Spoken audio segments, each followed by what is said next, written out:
37,100개 고등학교와 4,000개 이상 칼리지 졸업생 중 단 1%만 NFL 프로 미식축구 구단에 들어갈 수 있습니다.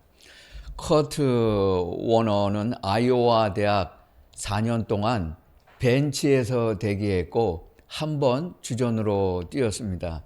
졸업하고 신인 선수 드래프트에서 탈락했습니다.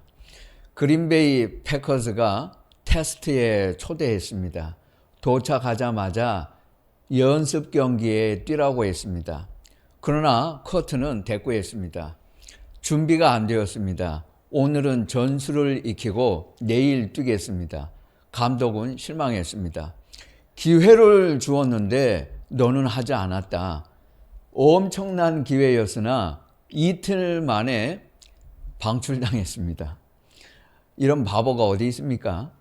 쫓겨난 커트는 슈퍼마켓 점원으로 일하고 자존심이 상하지만 패배자들이 가는 실내 미니 풋볼 리그에서 뛰고 생활비를 벌었습니다. 수년 후에 그를 눈여겨본 세인트루이스 램스 구단 감독이 테스트에 초청했습니다. 범상치 않은 감독은 말했습니다. 내가 14년을 쉬었다가 포기하지 않고 다시 돌아왔더니 사람들은 나에게 늙은 퇴물이라고 했다. 그들이 몰랐던 건 그 14년간 쌓은 경험이 지금의 나를 만들었다는 사실이다. 너도 나처럼 잘할 수 있을 것이다. 커트는 뭘 하고 나면, 인맥을 쌓고 나면, 성공하고 나면, 유명해지고 나면 사랑도 결혼도 하겠다는 생각이었습니다. 그는 평생 노력하고 성취하고 나서 의미 있는 생을 살 수 있다고 믿었습니다. 그게 아니었습니다. 그가 깨달은 것입니다.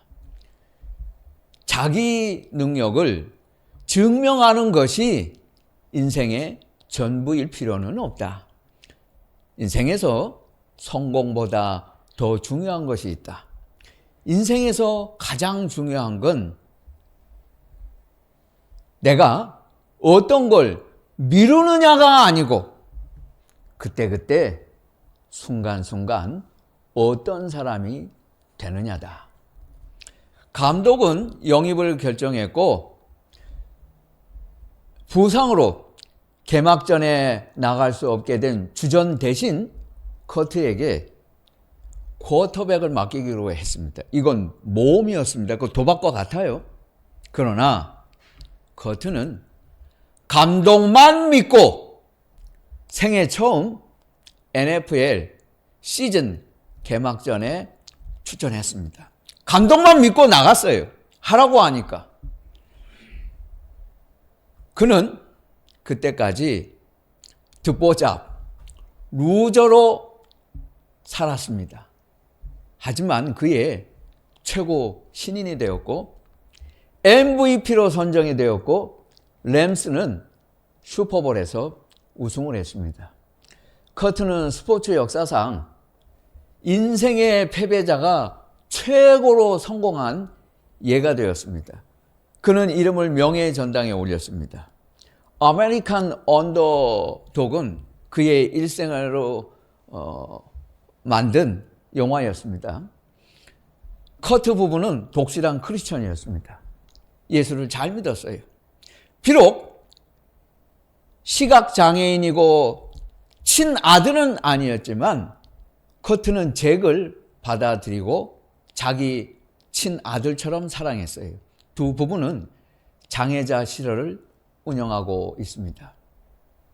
우리는 자기 나름대로 급한 일을 한 다음에 인생의 의미를 찾겠다고 합니다.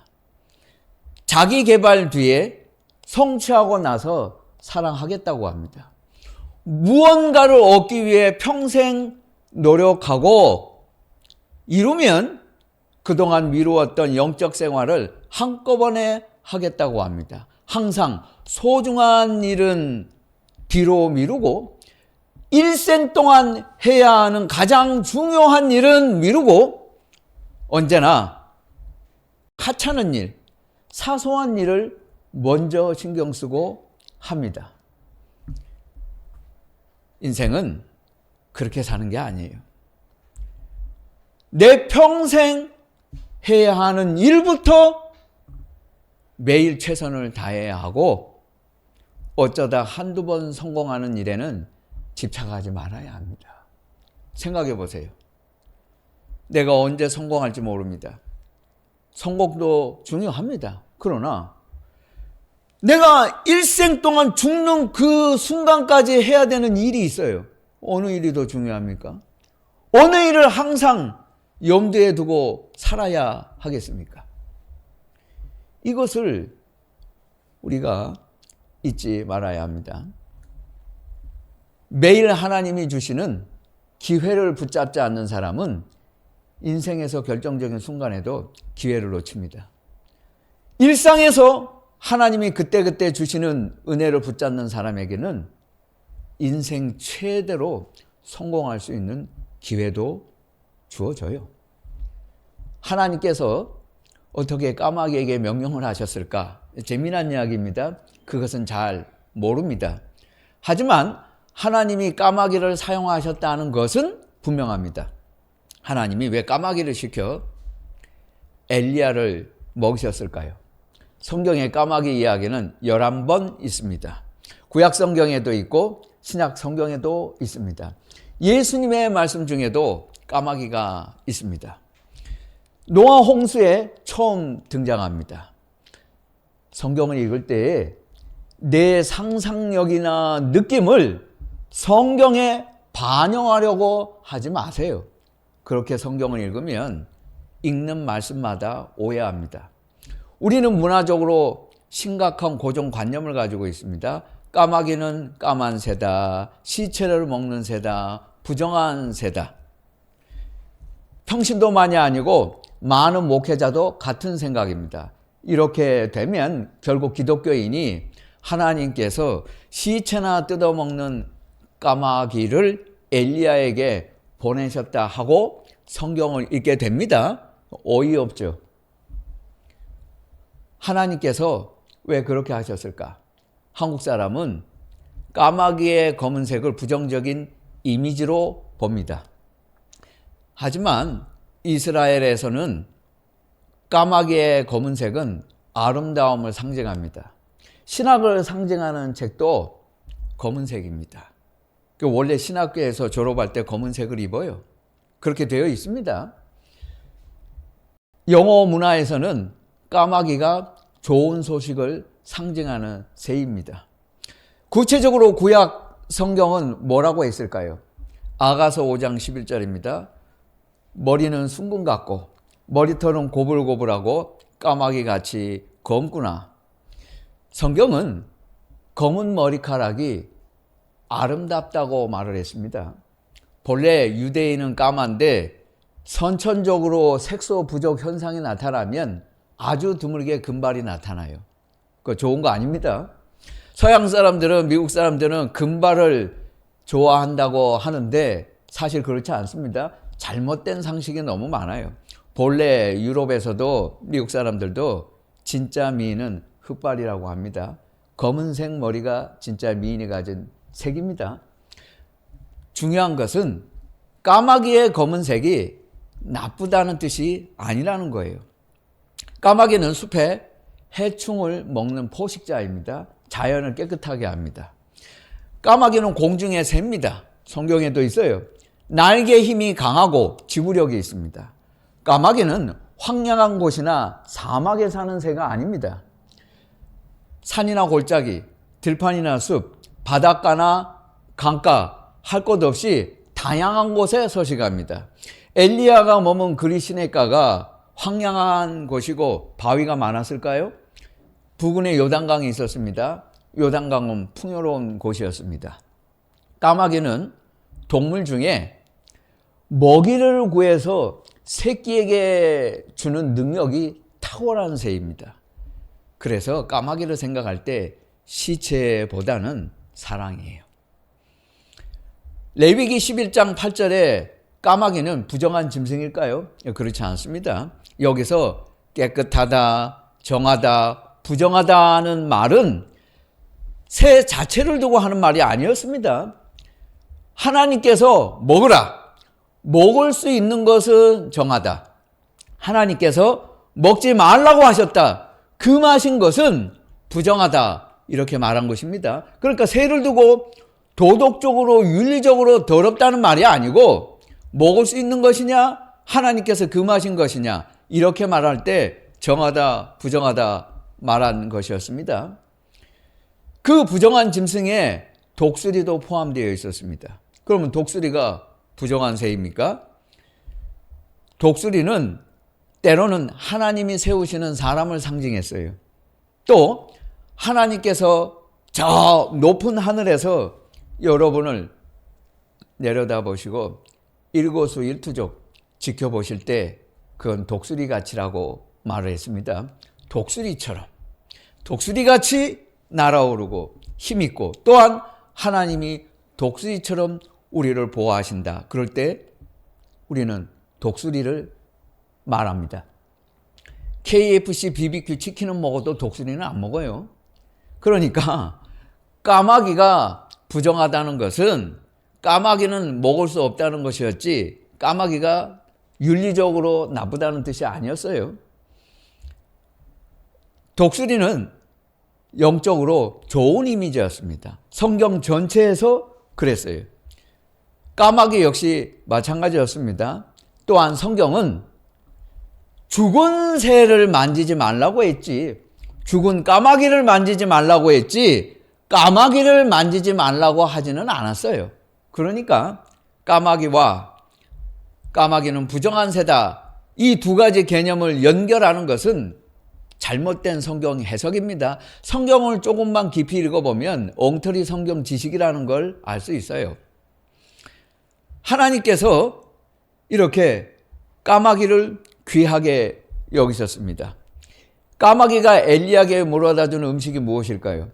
곡식이나 무화과, 종려나무과에 속한 대추야자, 작고 신선한 열매였다, 과일이었다는 해석이 있습니다. 그러나 정확한 근거는 없습니다. 하지만 하나님이 엘리야에게 직접 주셨다는 것은 분명합니다.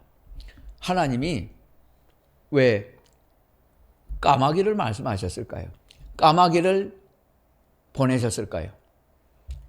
하나님은 까마귀 외에는 아무도 없는 곳에 아무것도 없는 곳에 엘리야를 보내셨어요. 그곳에서 아무것도 바라보지 말고 너는 나만 의지하라는 뜻이었습니다. 하나님만 바라보라는 뜻이었어요. 그래서 하나님은 까마귀만 보여주고 아무것도 엘리야에게 없도록 하셨습니다. 바로 그런 그리시네가에 하나님이 있게 하셨어요. 얼마 후에 그 마셔야 하는 시냇 물조차 말라버렸습니다. 이제 아무것도 없어요. 사람도 없어요. 누구를 의지할 수도 없고 내가 믿을 수 있는 조건, 배경 아무것도 없습니다. 너는 나만 의지하라는 뜻이었습니다. 우리는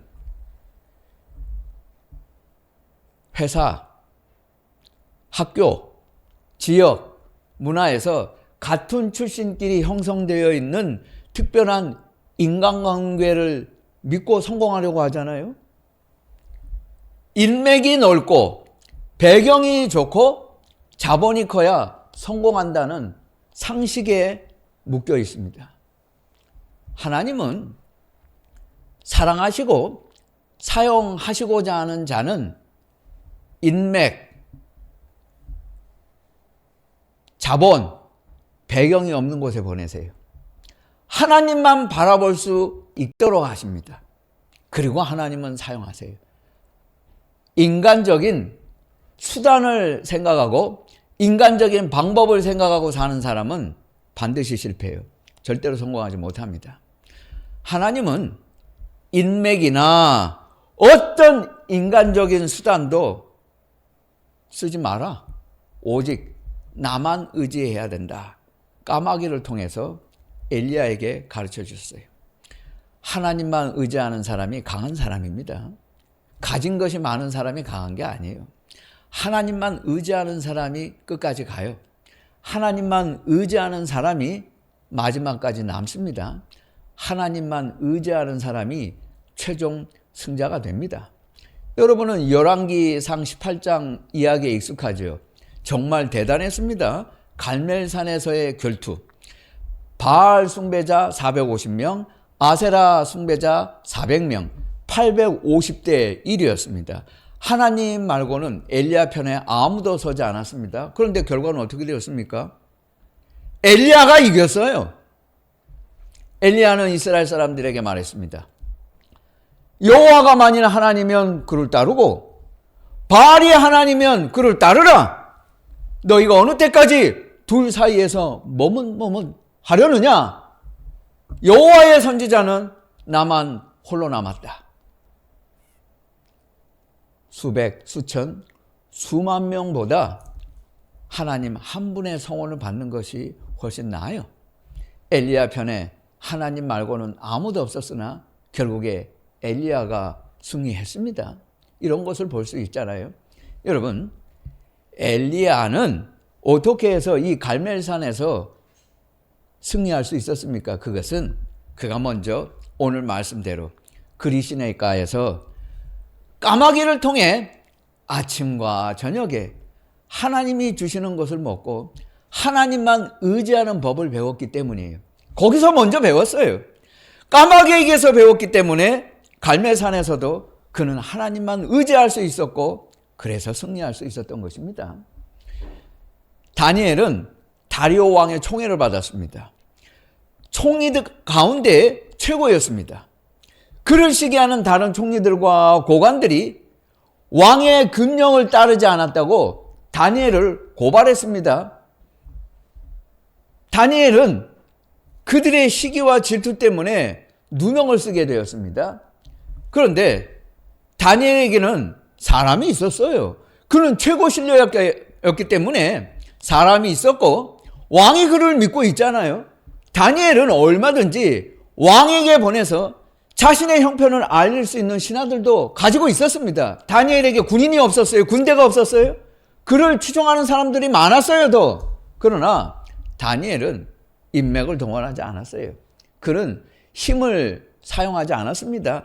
왕에게도 신하들에게도 도와달라고 말하지 않았어요. 다니엘이 어떻게 했습니까? 그는 왕의 조서 내용을 뻔히 알면서도 하던 대로 그대로 기도했습니다. 죽을 줄 뻔히 알면서도 하던 대로 그대로 기도했습니다. 그 기도는 진실했어요. 그러므로 하나님이 다니엘을 사자굴에서 구하셨습니다. 그는 죽음 앞에서도 하나님만 의지했어요. 시험을 당할 때에 그 사람이 그 시험을 어떻게 대하는가를 보면 그 사람 인간성을 알 수 있어요. 다른 거 말할 필요 없어요. 시험을 당할 때 그 교인을 보면 그 사람 신앙을 알 수 있어요.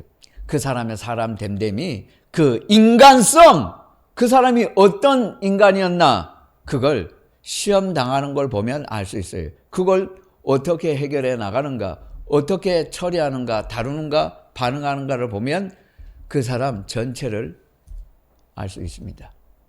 다른 것은 필요 없어요. 하나님만 의지한다는 것은 무엇입니까? 그리스도인은 문제와 갈등을 스스로 해결하는 사람들이 아니에요. 그 많은 사람들이 대단히 오해하고 있지 않습니까? 아브라함이 사라의 갈등을 해결할 때 하갈이 문제를 일으켰어요. 리브가가 야곱의 갈등을 해결할 때 에서가 문제를 일으켰습니다. 다윗이 다말의 갈등을 해결할 때 압살롬이 문제를 일으켰어요. 인간이 해결하려고 하면 부작용이 발생합니다. 하나님이 하시면 문제없어요. 그런데 우리 사회는 어떤 자들이 우리 사회의 모든 갈등과 문제를 자기들이 해결할 수 있다고 하잖아요. 그러면서 교회와 세상을 더 어지럽히고 있습니다. 하나님은 여러분에게 슈퍼맨, 슈퍼우먼 제자가 되라고 요구하신 적 없어요. 우리의 목표는 하나님 그분 자신이지 해결사가 되는데 있지 않아요. 우리의 목표는 하나님이지 우리가 문제를 해결하는 사람이 되려고 해서는 절대로 안 됩니다. 그런데 가만히 보면 교회에서도 자기가 문제를 해결하고 하는 자들이 있어요. 발칙한 자들입니다. 건방진 자들입니다. 하나님이 아세요. 하나님만이 완전히 풀고 속에서 해결할 수 있는 분입니다. 그분만이 해결할 수 있는 유일한 해결사이십니다. 그분에게 맡겨야 돼요. 하나님을 의지한다는 건 문제와 갈등을 하나님께 가져간다는 뜻이에요. 다른 것이 아닙니다. 시인 허은실님의 일화입니다. 춘천 가는 버스를 탔어요. 하염없이 눈물이 흘렀습니다. 대학교도 아닌데 아버지가 형편 때문에 고등학교 등록금을 준비하지 못했다는 이야기를 들었습니다. 이제 대학은 고사하고 아니 고등학교 졸업도 못하게 생겼어요. 눈물이 흘렀습니다. 그때 옆에 앉아있던 중년 신사 한 분이 껌을 건넸어요. 빤히 쳐다보기만 했습니다. 자꾸 받으라고 손짓했어요. 그래서는 아무 생각 없이 껌을 받았어요. 은종이를 벗기니까 껌 냄새가 풍겨났습니다. 콧물과 눈물이 섞인 껌을 씹었어요. 단맛을 느끼면 마음을 달랠 수 있나요? 이럴 때 일본 사람들은 사탕을 먹는다고 하잖아요. 여러분, 하나님이 이 껌 사탕만 못 하십니까? 위로가 필요하면 하나님만 의지하세요. 왜 위로받지 못하는가? 아직 의지하지 않았기 때문이에요. 그건 의지하는 게 아니에요. 내 목숨과 내 삶, 인생을 걸고 전체를 내놓고 하나님밖에 없습니다. 그런 마음으로 하나님께 매달리는 사람, 그게 하나님을 의지하는 것입니다. 철저하게 하나님께 의지하지 않았기 때문에 내 마음이 위로받지 못하는 것입니다. 하나님을 의지하는 사람은 내 마음이 언제나 고요합니다. 잔잔하고 평화로울 수 있습니다. 예수님도 까마귀를 잊지 않고 말씀하셨습니다. 마태복음 6장에 보면 공중나는 새를 보라. 심지도 않고 거두지도 않고 모아들이지도 않는다. 하나님이 기르신다. 너희는 얼마나 귀하냐. 그런데 누가복음 12장에 보면 예수님은 이렇게 말씀하시지 않았습니다. 까마귀를 생각하라. 심지도 않고 거두지도 않고 골방도 창고도 없다. 하나님이 기르신다. 너희는 얼마나 소중하냐. 하나님은 까마귀를 보내주셨어요. 예수님은 까마귀를 기억하라. 까마귀를 생각하라고 말씀하셨습니다. 까마귀 신앙을 회복할 때입니다. 까마귀를 생각하고 그분을 의지해야 합니다. 성도 여러분, 우리가 어렵고 힘든 일을 원하지 않을 수 있습니다. 그러나 인생을 살다 보면 때로는 힘든 일을 만나기도 하고 아무 데도 기댈 곳이 없을 때가 있습니다. 그때 예수는 우리가 믿는 구속입니다. 믿음이란 예수님이 알아서 하실 것이라는 막연하고 모호한 기대가 아니고 주님만을 철저하게 의지하는 것입니다. 종교인의 주머니 속에는 돈이 있습니다. 인맥이 있어요. 배경이 있습니다. 조건이 있어요. 그러나 그리스도인의 주머니 속에는 오직 주님만이 계십니다. 주님을 의지하는 것은 졸업이 없는 과정이에요. 인생의 모든 일은 그때그때 졸업이 있습니다. 그러나 하나님을 의지하는 일은 끝이 없어요. 여러분이 이 땅에서 살고 언젠가 우리 모두는 죽을 것입니다. 내 숨이 멈추는 그 시간까지 우리가 해야 할 일 단 한 가지는 하나님을 의지하는 일입니다. 여러분이 인생에서 신앙생활에서 실패하는 단 한 길은 예수님을 의지하는 것을 포기하는 일입니다. 예수님을 의지하는 일이 내 평생에 해야 할 일입니다. 내가 오늘도 숨을 쉬고 사는 이유는 주님을 의지해야 하기 때문입니다.